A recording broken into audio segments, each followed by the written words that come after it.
Story 1. AITA parents bought younger sister with serious issues a $25K car for Christmas, while all I got was a phone case. Been needing a car for a couple years.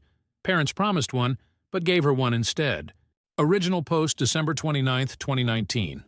In my family, there are 2 kids, sister and I, and my parents. Christmas was coming up, and I've been wanting a car for about a year now because I've recently gotten my green peas, Australian thing that you can get when you're older than 18. My parents have mentioned in the past the idea of me paying for half, and they'll cover the other half of a car under total 10K AUD. I can afford this as I've saved most of my money from the 2 jobs I've kept since I was 14, so no biggie. I've also been relying on my mum to drive me to work for the last 4 years, so it was a smart move on their end rather than driving me the 30 mins each way every shift I've got. My sister has just turned 17, which is when you can get your red peas in Australia. She's never had a job and has no money saved whatsoever. I love her a lot, but she's made some questionable decisions toward her future lately, but that's a separate story. My parents haven't seemed to care as much as they probably should have about these things, and are acting like everything's normal and all good. With Christmas coming up at the time and my birthday in early January, I thought this might be the time my parents get me that car I've wanted for the last year, as they've mentioned this idea for the last couple months. I'm obviously excited the week leading up to Christmas, wondering what type of car they've bought or what they're looking at. I wake up Christmas Day around 10 a.m. to the sound of my younger sister crying, but in a happy way. I'm excited for her as she's obviously gotten something she's wanted. I walk downstairs and no one's at the Christmas tree, but a present with my name is sitting there. I figure I'll come back to it after I find my parents. Check the front door and it's wide open. Walk out to the driveway to see a brand new blue Hyundai i30 sitting in the driveway with a big ribbon on the front, around 25K. My sister is at the side of it crying with my parents' arms around her. I ask who it's for, and my parents tell me her. I probably could have handled this better, but I stormed back into the house, closed my door and stayed in there for the rest of the day. Didn't go with my family to see everyone else for Christmas because of how annoyed I was. My parents asked me why I did that when they got home. So I asked them why they bought her a car before me, who's older, willing to pay half, had a job, goes to school, and has a stable plan for the future. They don't have an answer to that one, so they just stay quiet, and after a couple of minutes of awkward silence, they walk out. By this point, I've forgotten about the present they left under the tree downstairs, so I walk down to open it, and it's a new phone case from eBay, something I had no use for. I can't get over what they've done. Am I the asshole? Verdict, not the asshole. Relevant comment. Zitrusfleisch. NTA. Everyone would be pissed at these disproportionate gifts. However, your birthday is in early January. Could they be planning on getting you a car for your birthday? OP. That could be a possibility, and I'll have to wait and see on that one. But now that I've thought about it more and this has happened, I've realized the favoritism has been clear all through my life. She's always gotten the better version of everything, their time and affection. They easily dedicate more of their time to her overall, despite being essentially a drop kick.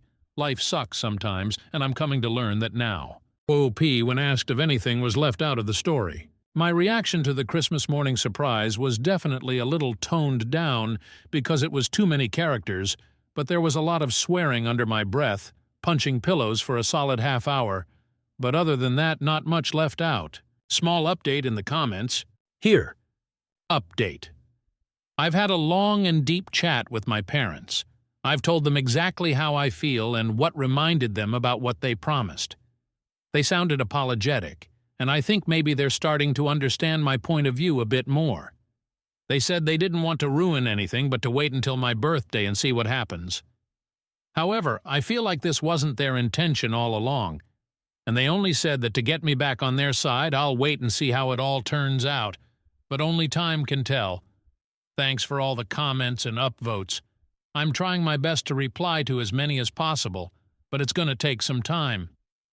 I hope everyone has a great holidays, and I'll update mid-Jan when I know the final outcome. Update January 14th, 2020. Update. So my birthday was 11th of January. My parents were seeming nicer than usual the entire week beforehand, which might have been because they had time off work or they had a surprise. The outcome was somewhere in the middle of what I was expecting, though. On my birthday, they told me that they were sorry for buying my sister a car for Christmas when I deserved one and really needed it more than her. So they told me that they'd given me $10K to be able to afford something I'd really like and enjoy taking care of, and also to drive to and from work, to school, uni, and everything else. The outcome couldn't have really been much better than this one, especially since they originally said they'd help with $5K toward the car I want. So I'm pretty happy with it. Not going to complain anymore about the situation. I just hope they stop the favoritism and obvious extra love and support they give to my sister all the time. Thanks for all the support on the original post. I think we're around 7.7K upvotes as of now, which is pretty good. And thanks for all the messages with advice on the situation. Edit. The 10K upvotes make up for the 10K difference in money. Thanks everyone. Story 2. AITA for not letting my husband into the labor room and picking our child's name? Original post, January 26, 2024. This is a throwaway account because I'm so annoyed and need to vent. This will be a lot, so I'm sorry in advance. I, 28F, had been together with my husband, 27M, for nearly 10 years. We got married at 21, had our first son a year after, followed by our daughter 3 years later. I built my whole life around my family. We got good jobs. He worked full-time. I worked from home. We had a good home in a great neighborhood. And we put our children in good schools. We also had a successful business on the side. I thought we did everything right. My best friend since we were in middle school lived close.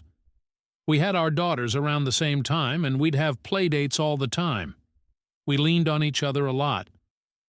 I gave her all the support when she was going through issues with her daughter's deadbeat father and got her in contact with a good lawyer. I leaned on her when I was recovering from my traumatic second birth and the depression that followed. We leaned on each other for everything. 10 months ago, I found out I was pregnant for the third time. I was really uneasy about this because of my traumatic experience the second time. Also, my husband and I both agreed we were done after our 2 children. I considered abortion, but my husband insisted we keep it. I was still uneasy about the pregnancy and borderline miserable for the next 6 months. I was diagnosed with hyperemesis gravidarum and was throwing up 20 times a day for 6 months straight. I lost a ton of weight, had to stop working, and was sent to the hospital frequently due to severe dehydration. My husband stood by me and showered me with attention, for which I was so grateful. He cut down his hours at work to look after me, the house, and the kids. My best friend would come to our home frequently to check on me and also help with the house. When I hit 6 months, the hyperemesis gravidarum decreased a lot, and I was almost back to myself. One night after having a movie night with my family, my husband and I were getting ready to sleep. He fell asleep right away while I quickly checked on the kids before getting into bed. His phone was vibrating like crazy, so out of genuine curiosity, I unlocked his phone. We used to do this a lot when we were younger, so I didn't think too much of it. I was already sitting in bed. I saw messages from my friend. They were frantic spam messages. One of them said, "Please come over, I need you." Another said, "I know I shouldn't be messaging here, but I miss you, and come over when she's asleep." I think I was there in a daze for nearly 5 minutes. I cried a lot quietly, and the fatigue kind of left me. I scoured his phone looking for more. I saw emails and DMs from them both, even using apps like Kik to message and the pictures. But the worst part was finding out my husband left me one time in the hospital with my mother while he went back home, where my kids were being babysat by my friend, and got intimate in our bedroom, with our kids in the house. I kicked him out the following morning after confronting him and filed for separation sometime after. For the next 2 months, he had been begging for forgiveness, then complaining and insulting me that I'm not letting him see his kids, or that I'm stopping him from going with me to doctor appointments, which I had been. We had planned months earlier about who was going to be in the labor room. It was going to be my mother and husband. He called me when I was 35 weeks, questioning the labor situation. At this point, he had moved in with my ex-friend's house shortly before this call. I said no, and he got very angry. Lots of my in-laws and family members told me to put our differences aside for our baby. I still said no. I gave birth to my son with my mother and sister present, and didn't feel any regret about my choice. After my second traumatic birth, I just wanted to make sure this one was as stable as possible, which it was. We were going to name our child after his father, who passed away. I went along with it to make him happy, but changed my mind and picked a name I had always loved since childhood. This aggravated him even more. AITA? Because I'm being guilt-tripped by many people right now. All I want is for everyone to leave me alone and for me to just be with my kids. Edit. Just wanted to add that I do let him see the kids. That would be crazy if I didn't. My children love their dad. I just have certain boundaries now that we aren't together, and he doesn't respect them. He gets angry and says things that are categorically not true. He got to meet our newborn son hours after I gave birth. AITA has no consensus bot. OP was NTA. Top comments. Commenter 1. NTA. This is a scenario where you should feel safe and comfortable. He was cheating and left you in the hospital, so you shouldn't listen to him. Commenter 2. Lots of my in-laws and family members told me to put our differences aside for our baby. You can tell every one of them that you put the safety of your baby and yourself ahead of someone else's wants. You made the right decision. They should be grateful that you had enough strength to put your lives and safety first. NTA. Commenter 3. NTA. How could you have a stress-free birth with him in the room? Why did he even feel entitled to ask? Commenter 4. Absolutely NTA. Your soon-to-be ex-husband and your ex-friend are both monumentally huge pieces of shit. Wow. I'm so sorry. I hope you find someone else to love and love you after this is all settled. And NBP. Update. December 26, 2024, 11 months later. So I'm back after nearly a whole year. I completely forgot about this post because I've been so wrapped up in other things. For anyone who doesn't want to read the whole post, here's a summary. My husband had been cheating on me with my best friend while I was pregnant. I was close to giving birth and decided not to have my then-husband in the labor room with me. I also chose a name for our baby that he didn't agree with. Like I said, it's basically been a whole year. My baby turned 1 today, and after celebrating his birthday and Christmas with my kids, it finally hit me this is my new reality. First of all, my ex-husband and I finally went through with the divorce proceedings.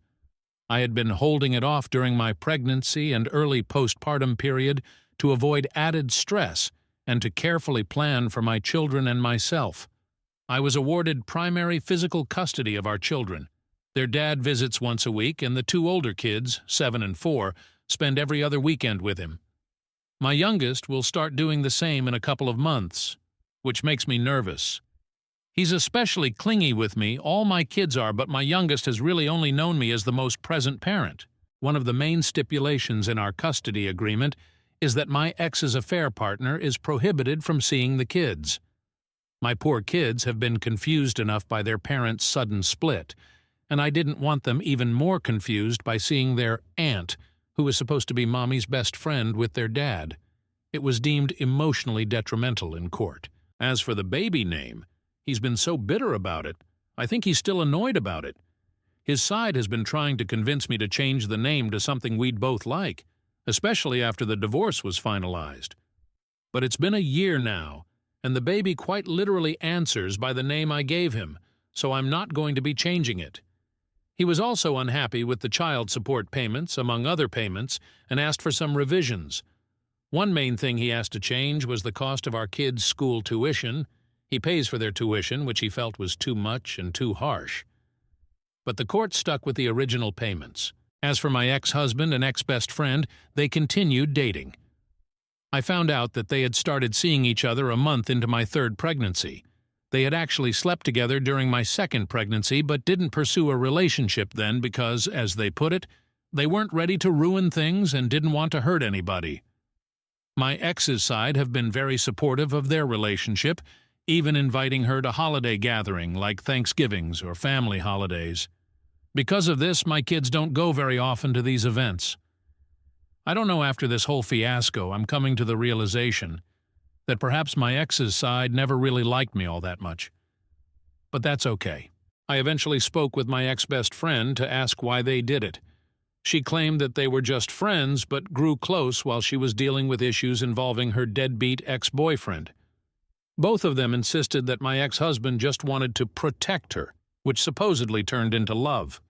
Hearing this hurt me a lot, but at the same time I felt relieved to know the truth. When I sat with this information for a while, it stopped hurting. It made me realize that I didn't still love my ex-husband and could finally let go of him and their betrayal. They broke up a week ago. Apparently it's just a break, though who knows. Although my kids go to their dad's house every other weekend, it has helped a lot with making time for myself. Obviously, I'm figuring out who I am without being a wife or mom all the time. In many ways, I find what happened to be a true blessing, which is why I'm no longer angry. As for me, I've been seeing someone. It hasn't been very long, nor is it that serious yet, but we get along great. Initially, my ex-husband made the whole situation difficult. He didn't want me to have any man, specifically, around the kids. Edit. I don't know how to do update posts, so my apologies if it's wrong. This is likely the last update, just wanted to check in to let everyone know I'm okay. Relevant. Comment. Commenter 1. Did he break up with the ex-best friend after he learned that you are seeing someone? OOP, I started seeing this guy in October. He found out about it in late November. OP explains about the court order on not allowing the children see their father's affair partner. OOP. True, it was something I didn't even think I'd get. But if there's evidence that them being around her could be emotionally detrimental, then it can be done. But you must show concrete evidence. During our separation, I had put my older two in therapy to cope with the change, and I was able to use their therapist as the evidence needed. It's not a permanent stipulation anyways either. Commenter 2, good job! Never let that snake friend back into your life, even if she comes crawling back now. OOP. She claimed that I had not been the greatest friend to her at times during our very long friendship either. Commenter 3. OMG. None of us are perfect and most of us can't be the greatest friend all the time, but that doesn't mean we fuck our friends' husbands when they aren't the greatest. She's literally the worst. OOP. I felt like strangling her in that moment. I couldn't think of a single thing I did wrong that could warrant her doing that to me. But it is what it is. Story 3. AITA. That my husband is planning to go on a dinner date with a long-term ex. Original post, October 22nd, 2024. Throwaway account. I really need input from people who don't know us, so their opinions aren't biased. I'm very emotional and tired, so I apologize in advance for any typos. My husband, Jack, M, 36, used to date Emma, F, 34, for years. They broke up because Jack didn't want to get married or have kids. Emma moved away, and about a month later, Jack met me, F, 30. I don't look like the typical girls Jack had been dating. For example, Emma is super tall, blonde with blue eyes, and has a PhD. I'm petite, 110 pounds and short. I'm a nurse. I have dark curly hair, and I'm an introvert. Apparently, she was a social butterfly. Jack has a group of friends that he's known since childhood. They are like brothers to him. But from the very beginning, they didn't like me. They still call me the rebound girl. At our wedding, during his best man speech, he joked, "We all thought rebound girls were temporary, but our brother Jack made an honest woman out of her." Everyone laughed. I didn't.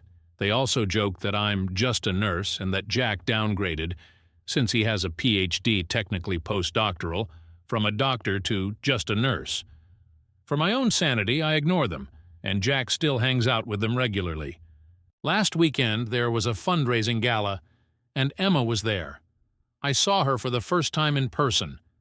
Jack introduced me, and Emma said, "Yeah, I know who she is. The guys weren't kidding when they described her, haha." Jack quickly changed the topic and asked how long she was in town. She said for a week, and then they ended up chatting all night, reminiscing about old times. I decided to talk to other people. Later, at bedtime, Jack mentioned that he should go out to dinner with Emma. I assumed he meant inviting her over, so I asked what kind of food she likes so I could make it. He said no, it would just be the two of them. I asked, like a date? And he replied, "No, just two friends going to dinner. Why are you so insecure?"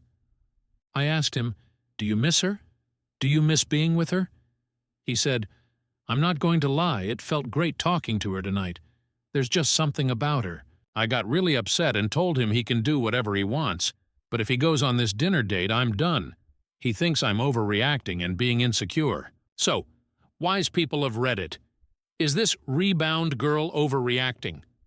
Update: https://www.reddit.com/r/AITA/WGEU409XIP. Update October 23, 2024. It's 4:45 a.m. and I didn't sleep last night.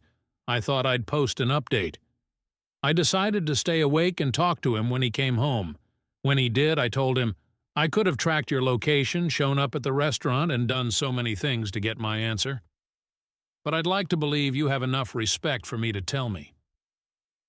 Were you on a dinner date with your friends or Emma?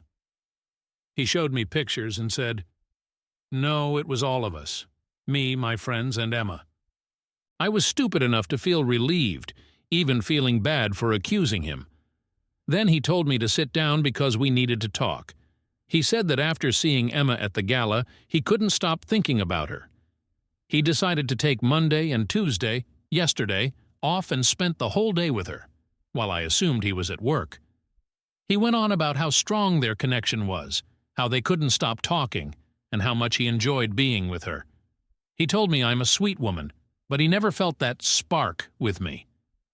He said that at dinner, Emma was laughing and having fun with everyone, and it felt like old times, compared to me being quiet and uncomfortable around his friends.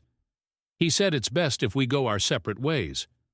I asked him if they had sex, and he didn't reply. I asked again and again, but he still wouldn't answer. I was so upset and asked, why did you marry me if you're not over her? He said he thought I was the one, but these past 2 days made him realize there's no spark between us.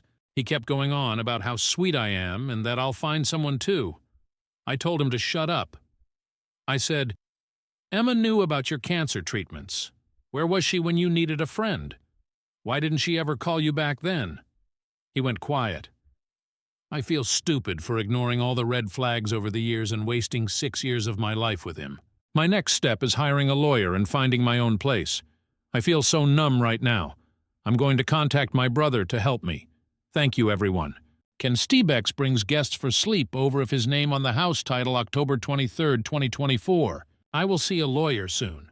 My ex and I got in a huge argument tonight. We share a house that we are currently live in. He sleeps in our bedroom, I sleep in the spare room. He told me tonight that he wants his girlfriend to stay with him, yes, at our house, while she is in town. Can I legally call the police to kick her out? Or since house is under his name too, he can bring anyone and cops can't do anything. I suggested he moves out so he can invite whoever he wants, but he doesn't want to pay mortgage for our current house and rent for a place he would be staying. Update 3 November 18th, 2024. So many people have asked for an update. There isn't much to share except that my ex has been extremely difficult. He and his affair partner, AP, took time off work. They are traveling and having fun. He refuses to respond to or acknowledge me. I no longer have access to his money. I'm working extra shifts to cover the mortgage. I've met with 2 lawyers, but I realized I can't afford their fees. Thankfully, I have access to free legal advice sessions through my Employee Assistance Program, EAP, at work, so I'm currently on the waiting list for it. I'm planning to send him the bill for half of the house expenses since we separated. Meanwhile, he's out traveling, and I'm working overtime to pay the mortgage. I can't put the house on the market because I need his signature on the papers, too. So basically, no real update on my situation. His family has pretty much ghosted me. His mom initially acted sympathetic, but then stopped replying. His friends never liked me, so that isn't much of a surprise. On the bright side, I do have an empty house now. I love how quiet and peaceful it is. I can cry for hours without worrying that anyone will see me. Edit. Yes, Emma knows he can't get her pregnant. I thought I was clever by telling her. Their long-term plan is either adoption or using a sperm donor IVF. I felt disgusted hearing about it because adoption was our plan. Now, it's his and her plan. Story 4. AITA for turning down the birthday gift my mom's boyfriend gave me. I, 14F, am kinda confused if I'm in the wrong here. I'm leaning towards that I am, but I want someone else's opinion. My mom started dating a new guy like 6-ish months ago, and I honestly never really liked him. I don't know how to explain it other than he just gives me weird vibes. I've been trying to be nice, though, because my mom likes him, and I want her to be happy. He's been trying to make an effort with me, I think. He'll send me texts throughout the day and pictures. He tells me I'm smart and stuff too, which is nice. But I don't know. I'm just kind of uncomfortable with it. My mom says he's just being nice, but I don't know. Anyway, my birthday was a couple days ago, and he got me a really expensive necklace. He also gave me a ticket to a show that I've been wanting to go see, and he said he has the other one and that we should go together. I just felt like it was too much, and I told him that I was really grateful but that I couldn't accept them. He got really mad, and he said that he already spent the money, so I should just take it and go with him. But I really didn't want to. It ended with him yelling at me and me basically running away to my bedroom. My family thinks I was too mean and that he's just trying to bond with me. I don't know. AITA? Relevant, comma. Away bid 9,705. NTA. Even if you don't know why you feel uncomfortable, please trust your gut. OP. I guess I just worry I'm overthinking. I mean, he is really nice. He gives me snacks and stuff a lot, and he tells me I'm smart and pretty and stuff. IDK. Marathon Rabbit 69. Just FYI. This detail just pretty much confirmed your gut reaction for the adults in the room. This is inappropriate conversation, and as innocent as it might seem, it mirrors common grooming scripts. I think that if you have the opportunity to get distance, by staying with someone other than your mom, or by convincing your mom to help you set boundaries and enforce them, then you should. But really, you need to get out of there. Up? Grooming. I don't know if it's that serious. Even if I wanted to, there's not really anywhere I could go other than my grandparents' place. My dad isn't in the picture. Besides, my mom would never put me in danger. I don't think she'd be dating him if he wasn't someone I could trust. Anna Bonnell. Your mother is bamboozled by him. He is probably love-bombing her. OP. I never really understood love-bombing. Is being affectionate a bad thing? I don't want my mom to get hurt by him. Reference afraid 5,139. Being affectionate isn't a bad thing. Being overly affectionate is. X. Spending time with your partner and surprise flowers once in a while is nice. Getting flowers or gifts every single day is too much. I can't say for 100% certain he is planning to groom you, but I will say that you should always trust your gut because something is clearly off, and that volatile reaction he had is proof. Normal people don't get mad when you won't accept a gift, especially when you barely know them. I can also say it's very not normal to regularly text your partner's kid multiple times a day, unless there is an active conversation, X, what time you need picked up from school, or if the family is planning an event. A high amount of compliments is also abnormal. At minimum, this man is trying way too hard to gain your trust. Please remain wary, and try to never be alone with him. You're 14, you've known him barely 6 months. He has no reason to be alone with you unless he has to transport you somewhere for your mom, like if something happens and he has to bring you to the hospital, and there should be 0 detours. Also, always keep your phone on you and don't hesitate to at least audio record any weird interactions you have with him. Please protect yourself. There are plenty of parents who don't realize a partner is dangerous to themselves or their kid until it's too late. Worth ad 3,223. Going to a concert is an intimate thing. Yeah, there are lots of other people around, but it's something that happens late in the evening. You'll be traveling to and from the concert alone. There are just so many opportunities for lascivious behavior. He might be a straight-up guy, nothing negative or suspicious, but why would he not get a ticket for you mom too? Why just you and him? Why not give the second ticket to your mom? Why does he want to spend several hours alone with you? It's possible there are very good and right answers to all these questions. Likely even. But it does make one pause and think of the negative possibilities. OOP is asked about how many gifts she's been given and how much alone time she's spent with him. She says he frequently buys her mom gifts and also gifts for her. It's definitely a thing for him. He'll bring me back gifts from their dates all the time, too. He says he doesn't want me to feel left out. My mom thinks it's sweet, and sometimes she'll joke that he likes me more than her, but I don't see that. Anyway, I have spent some time alone with him. One weekend, my mom had to go away for an emergency, and she left me at home and had him check up on me. I don't think anything particularly weird or creepy happened, though I ended up sleeping through most of it, which was a little weird because I don't normally nap. I'm getting off topic. Point being, I'm fine being alone with him for a bit. I just would prefer not to be. So, maybe you're right. I should have a conversation with my mom. Adama, 6969. Whoa, whoa, whoa. Was it a slow onset of being tired and groggy, or did it just kind of happen pretty fast? OP. I don't really remember. I just remember him coming over making lunch for me and then getting really tired. I thought it was kind of weird because I fell asleep on the couch instead of actually going to bed, but I figured it had just been a long week. Why? Fredrid Fooey. He might have drugged you. He might have been testing how long you would be out before you woke up so he would know for next time.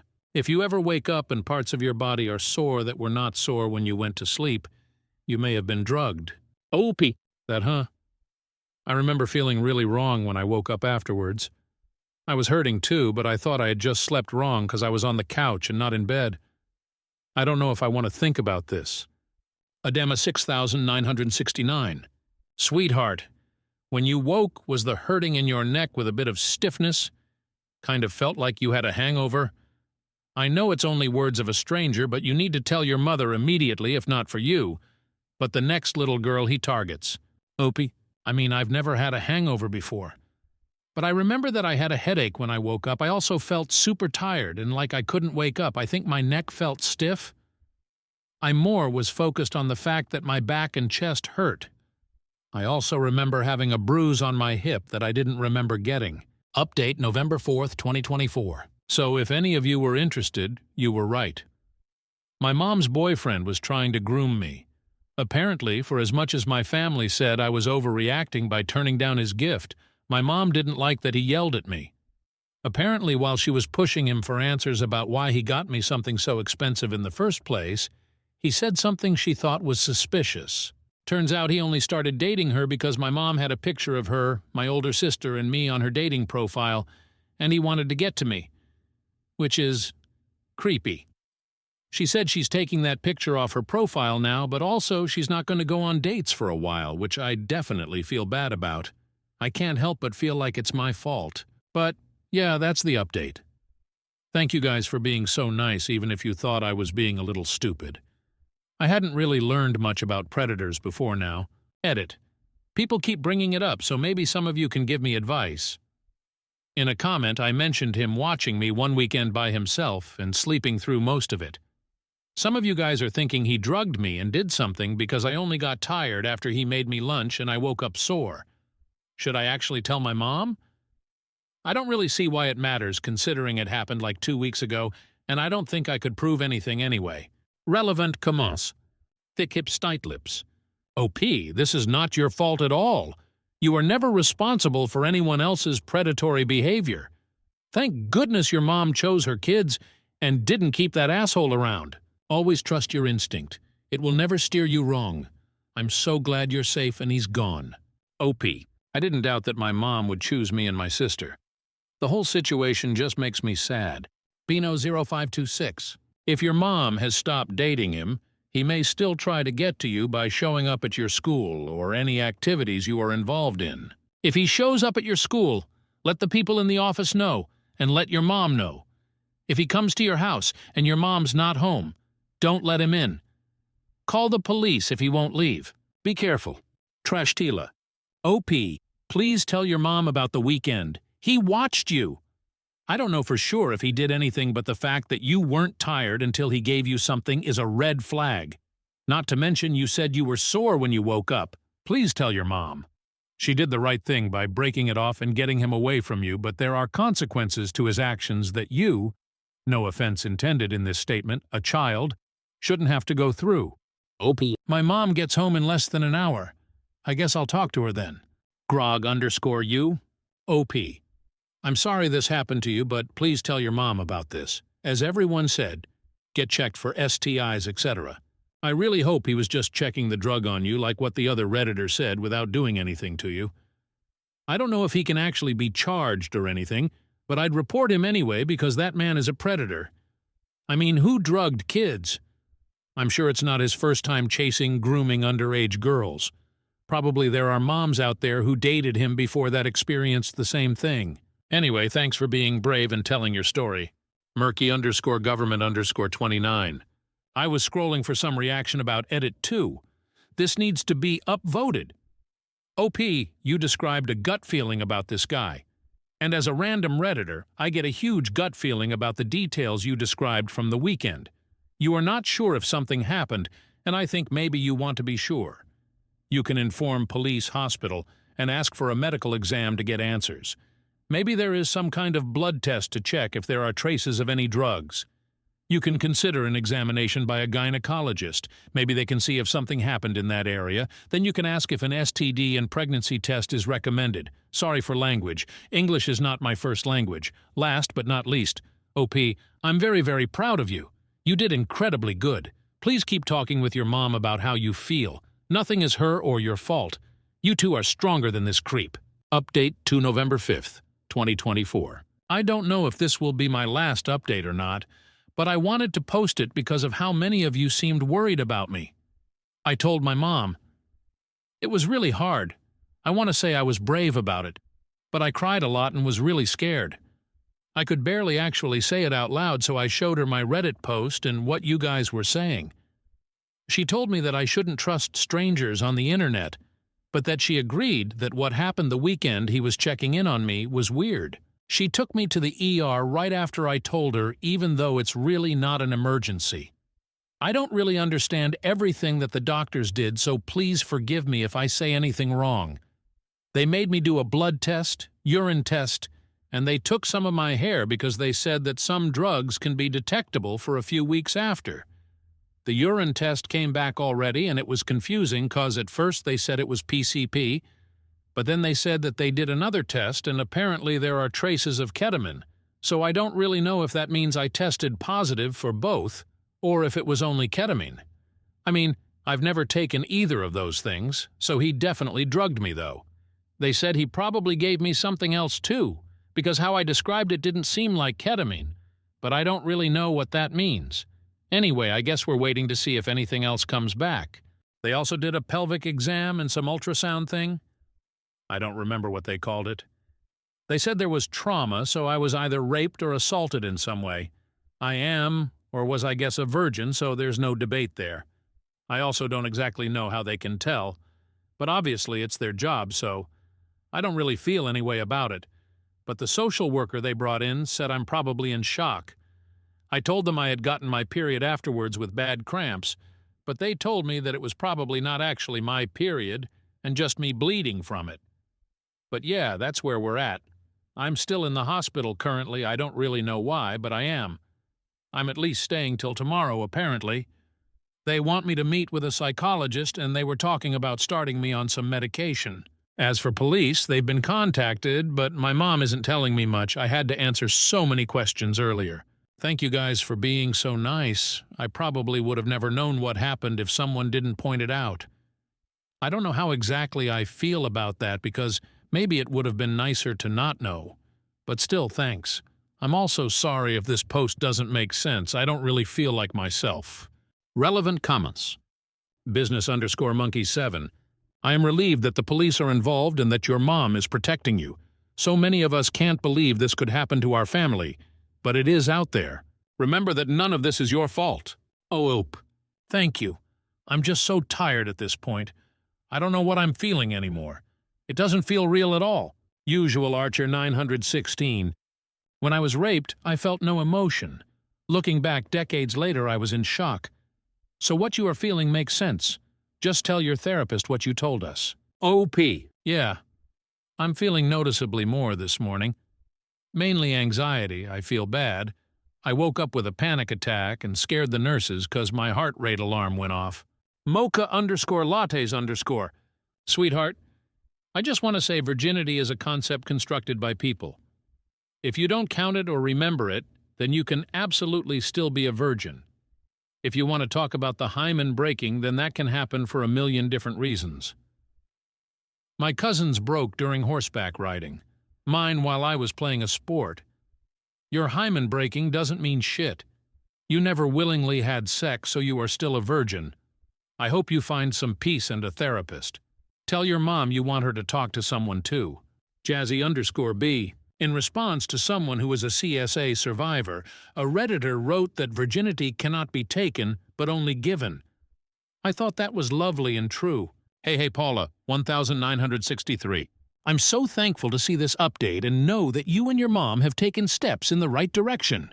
Please don't be shy about asking questions when you don't understand things, like your test results. It's the job of doctors, nurses, and other medical professionals to explain things to their patients in a way that the patient will understand. Without any medical training, few of us understand medical jargon. Ask them to write things down for you, even if you prefer. Just ask these professionals to make everything clear to both you and your mom. Please also don't be shy about telling the psychologist, social worker, and police officers everything too. The more information they have, the better they'll be able to help you.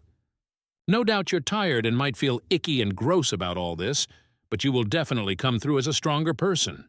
Update 3 November 6, 2024. Just a short post to my account because I don't want to keep posting stuff to AITA, and this isn't a big one or anything. I was discharged from the hospital and am currently heading home. My mom had my uncle check the house for cameras this morning like suggested. Thankfully, he didn't find anything. I think I'm going to stop posting updates about everything. I'm not feeling like myself, and I'm quite tired of the people PMing me to tell me I'm lying. I fucking wish I was lying to you. For all the questions people keep asking, no, I hadn't been taught much about child predators before this. I was taught stranger danger and to not let an adult touch my privates, and that's it. Maybe I'm an idiot for not learning more before. I mean, how dare I assume I was safe, right? I can't change it now, though, and I know more now than I ever wish I had to. I don't know why my mom posted a picture of all of us on a dating app. Yes, all of us realize now it was dumb. I don't know why he outright admitted it, as I've said. I wasn't there for the conversation, and I just know what my mom told me about it. For those of you who were getting annoyed about the urine drug test thing, I did ask my doctor this morning about it because I was curious too. He said they have had people test positive for ketamine in urine up to 14 days after taking it.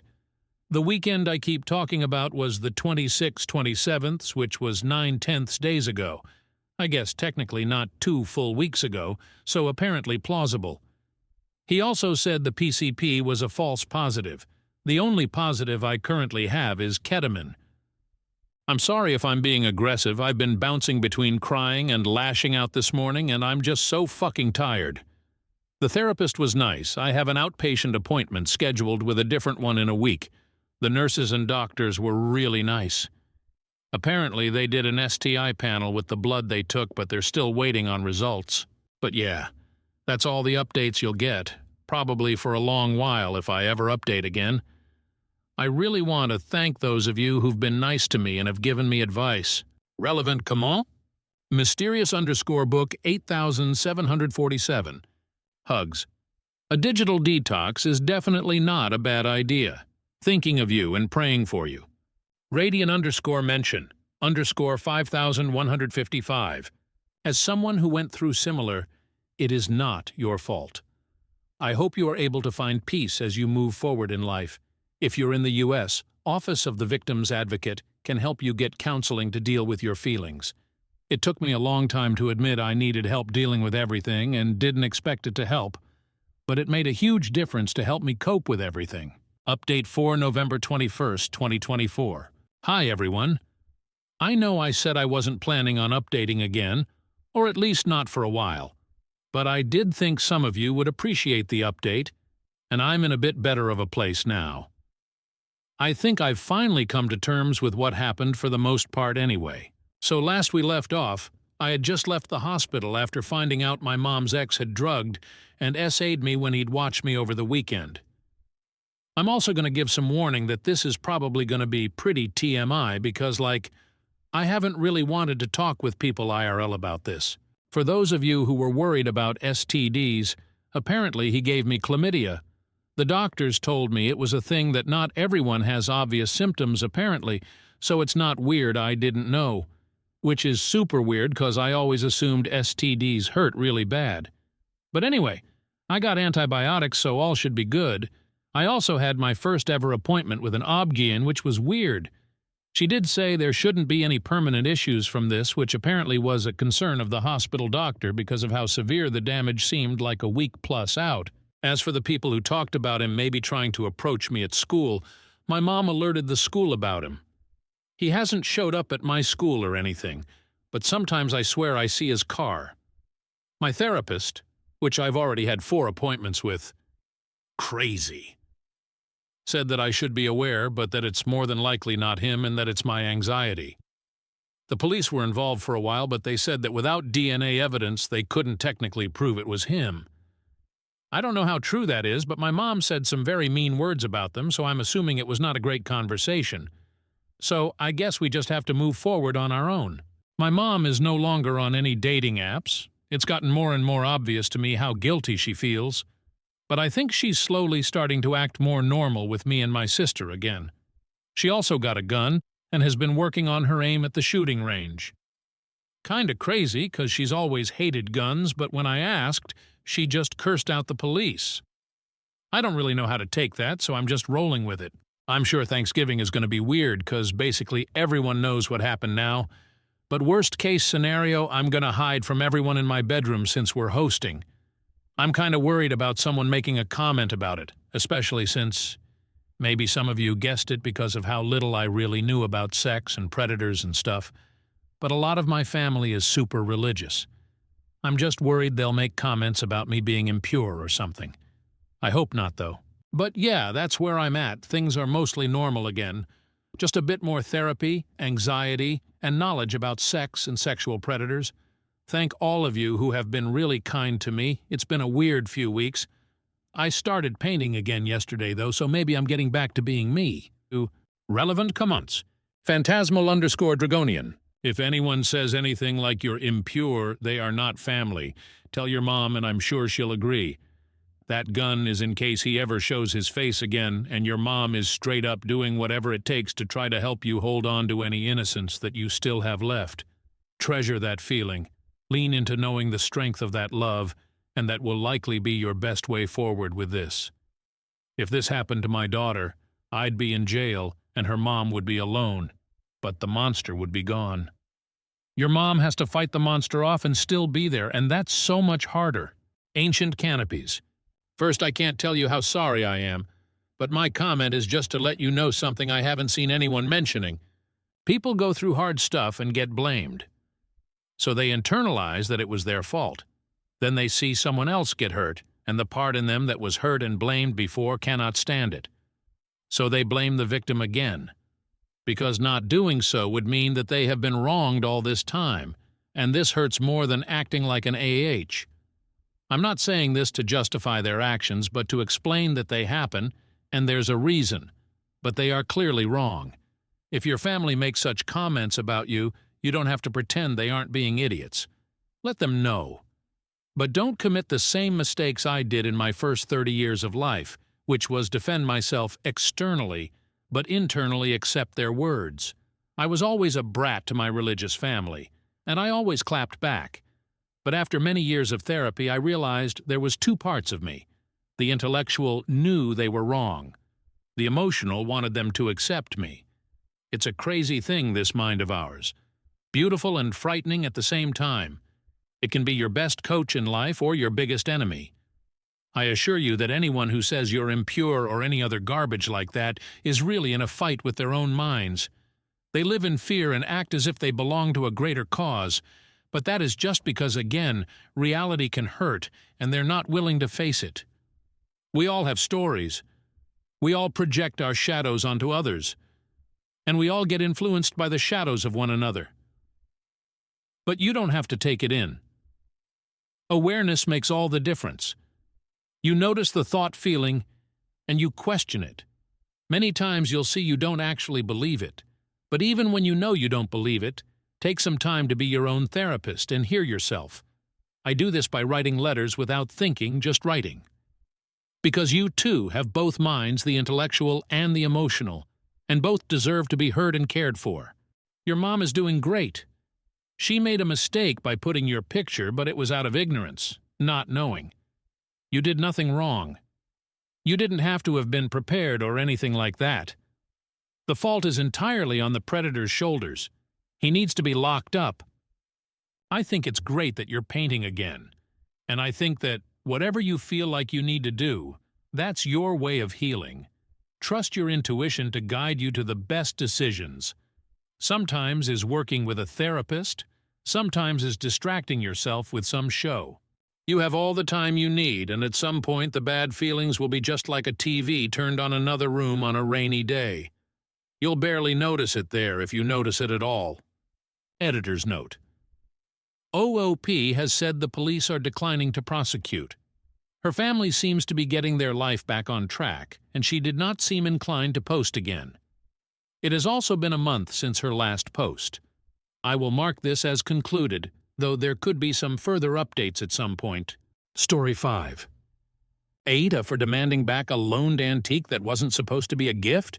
Original post, December 20th, 2024. I, 45F, have a dear friend Lauren, 43F. We grew up together and she was a bridesmaid at my wedding 20 years ago.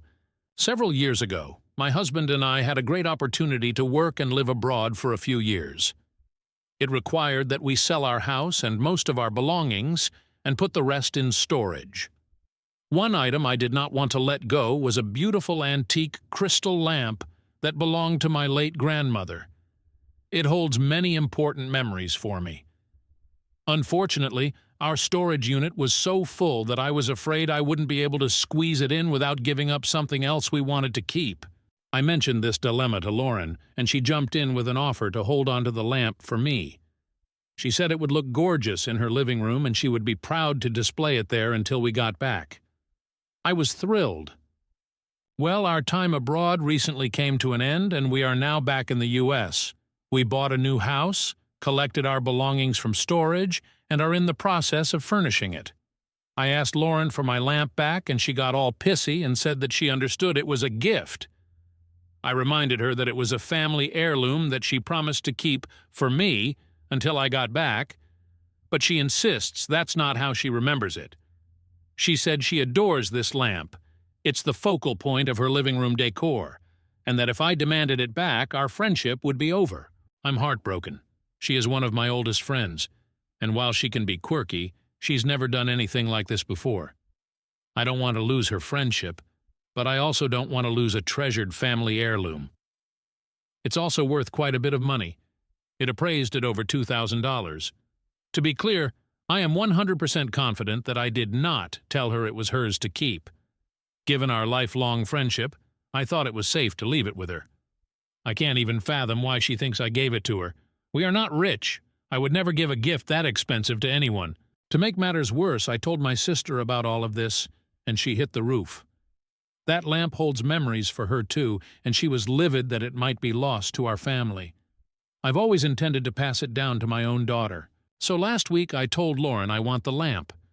She burst into tears and accused me of putting material things over friendship, but said she'd give it back, although she keeps coming up with excuses why she's been too busy to either bring it over or let me come by to get it. Now I'm wondering if she's right. Is a lifelong friendship more important than a lamp? AITA for demanding it back, hurting Lauren's feelings and making her think I don't care about our friendship? Some of OOP's comments. Top commenter. She's the one who issued the ultimatum. She's the one who would rather have her aesthetic house with the lamp than you as a friend. She's the one who convinced herself you'd let her keep a beloved antique, despite the fact that she literally only has possession of it because you wanted to keep it. Her own logic story is full of holes and she knows it. That's why she's going nuclear. When was the last time you were at her house? Have you seen the lamp recently? Are you sure it hasn't been broken or sold? Or is she just really so deluded that she built her room around an item she doesn't own and has been showing of her antique for years? OOP. Yeah, I have to agree with you. Thanks for your comment. Oh, and yes, I did swing by her house to say hello a few weeks ago when we first got back and the lamp was there. I didn't ask for it back at that time because we were still in the process of buying a house, so I had no place to put it. But I do now, and damn it, I want it back. To a now deleted comment. I'm hoping she's just behaving like this because she really did remember it wrong. It has been a few years after all, and just hasn't come to terms yet with losing something that she clearly has fallen in love with. I will try to reason with her and see what happens. But all of the responses in here are solidifying my initial belief that I am not in the wrong by demanding it back. Commenter. Having read most of the responses so far, I think if it was me, I'd send a letter, email, whatever that puts this good advice together, and points out the flawed logic that she is using, and then give her a few days to think, reconsider. It seems like this behavior is really out of the blue from what you described, OP, so maybe something's gone wrong. I mean, who knows? It could be that she was always like this, and you didn't see it. Friendships sometimes be like that, but there might be something else going on. If a little time and a clear-headed look at the whole situation doesn't elicit a reversal on her part, then I agree with all the posts that suggest pursuing the lamp through whatever means you need to. Because in the end, that is the final part of your boundary, and she has made the decision to sacrifice a friendship. What a shame. I hope she, sees the light. I'm sorry, it was just right there and I'll see myself out. OOP. I wish I had time to respond to all of these comments, but right now I'm just responding to the few that really strike home. So, yeah, you've touched on multiple important points. First, this is definitely not normal behavior, but I mentioned she's a bit quirky. What I meant by that is that she can be a bit OCD. So maybe what's going on here is that for some reason she has become kinda obsessed with this lamp and has convinced herself she's in the right. I tend to be a compassionate person, and it sounds like you are too in recognizing that maybe something's gone wrong in her life leading to this bizarre behavior. Given that I've been overseas for the past few years, it's possible there's something going on that I don't know about, although we have kept in touch from afar and she hasn't mentioned any major issues. But your point is worth exploring. I've read all of the responses so far, and they have confirmed for me that I'm not in the wrong by asking for it back. I still would like to think there's a chance of saving the relationship. I like your idea of trying to have a rational conversation with her, maybe in writing, and trying to dig into what might be going on in her life, causing her to not see the logic in my right to ask for it back. Best case scenario. She senses my compassion and care for her in asking what might be going wrong in her life, rethinks her position in keeping the lamp, and agrees to give it back and talk things out with me. Thanks again for your feedback, and your witty last line gave me a giggle. Commenter. OP. Something that has not been touched on that will be a likely default on Lauren's behalf is that she will do everything to play the victim in your social circles and paint you as a pariah since she's already threatening you with throwing away a 20-year friendship over a lamp. In today's social media-obsessed world, she'll come out as the one who's been wronged. OP. You make a very good point. The good news is that she's not really much into social media. We do have a lot of friends in common, but she's generally not the type to go around airing dirty laundry. I'm still hoping she'll rethink her position and we can put this behind us as I'm willing to forgive and forget. But either way, I'm getting that lamp back. On trusting Lauren in the first place. As you pointed out, I didn't just give it to someone to use and potentially destroy. I trusted it with someone I've known my whole life, who has never done anything to harm me, as I felt better about it being with her than collecting dust in storage. And I figured my grandma would appreciate knowing it was being shown and loved while I was away.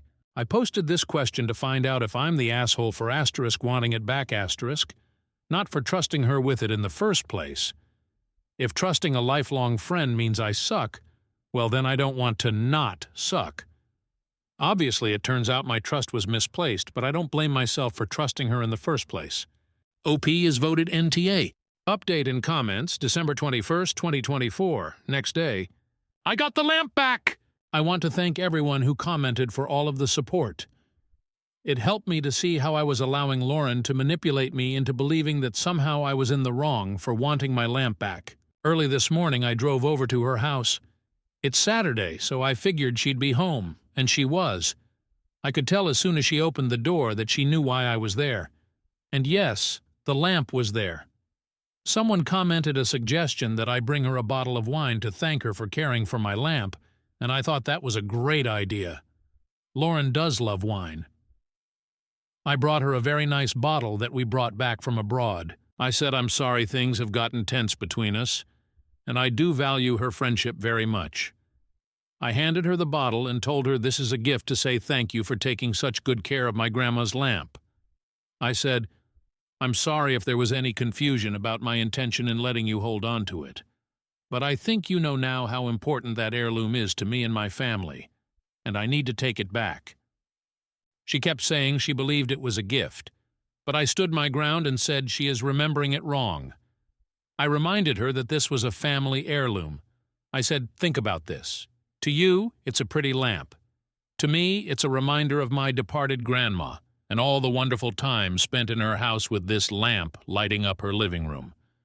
How could she argue with that? I didn't get angry. I remained calm but firm. In the end, she just threw her hands up and said fine, and I unplugged the lamp, gave her a hug, and left. She was clearly upset, but I didn't stick around to see how she reacted. I don't know what's going to happen with our friendship. I will say that I feel differently about her now, but if she is willing to move past this, so am I. Lifelong friends are hard to come by, and one dispute shouldn't end it. If we do move forward, I will know not to trust her with something like this again. But it's entirely possible I will never hear from her again. I don't plan on reaching out anytime soon. There were too many comments for me to address them all, but I want to answer a few questions. First, I wasn't going to get the police involved. This is a civil matter, not criminal. I know I had the option of small claims court, and I guess I would have if necessary. I have plenty of photos of that lamp in my other house, and even in my grandma's living room. My sister lives in another state, so bringing her wasn't an option. My husband would have come with me, but I wanted to try to work this out between us. Yes, I should have gotten something in writing before we left, but it was a very chaotic time, and I just didn't think about anything but being grateful I didn't have to figure out how to squeeze the lamp into storage. Lesson learned. I don't really care what she says to our mutual friends. If anyone asks me about it, I'll tell them the truth. Relevant comments. Commenter. Well done on getting your lamp back and remaining calm and kind. It's a difficult balance in situations like that. It's also so sad that you have to think to get something confirmed in writing when trusting a lifelong friend. I think you can walk away with your head high and conscience intact. It's now down to Lauren to decide what sort of person she is. OOP. Thank you, and you bring up an important point. I did take some heat in the comments for not getting anything in writing, and while I admit I honestly didn't even think about this at the time, we were getting ready to move overseas, things were crazy, I think that even if I had, I might not have done it. It would have made for an awkward conversation, implying that I don't trust someone whom I've known for my entire life. She's always been a bit sensitive, and I'm pretty sure that discussion would have been uncomfortable at best. Kinda like asking the fiancé for a prenup. It shows that you think there's a chance something will go wrong, and to an emotionally sensitive person, that may not go over very well. But like the divorced person who learns a hard lesson about not getting a prenup, I know better now. Fire. It doesn't need to be a formal letter, even just a text saying, "Thanks again for looking after my lamp whilst we're away. It's such a sentimental heirloom, but know it's in great hands and really appreciate you taking the time to watch over it for me. When we get back and move into our new place, we'll have to have a housewarming. You can bring the lamp instead of a bottle." OP. Yep, I wish I'd done that. My only excuse is that it was such a chaotic time. I made some other mistakes during that time too, bringing stuff with us overseas that we shouldn't have brought, not bringing stuff that we should have, not completely understanding the culture we were moving into, etc. Fortunately, none of those mistakes were fatal. LOL. And hey, I got my lamp back, so this one wasn't either. Dull_income 1,205. Perfection. So glad my suggestion of wine eased the transaction. Merry Christmas. Oopie. Ah, so you're the person who suggested the wine. I was trying to find your comment again. That really was a great idea, and I do believe it made a difference. Thanks again.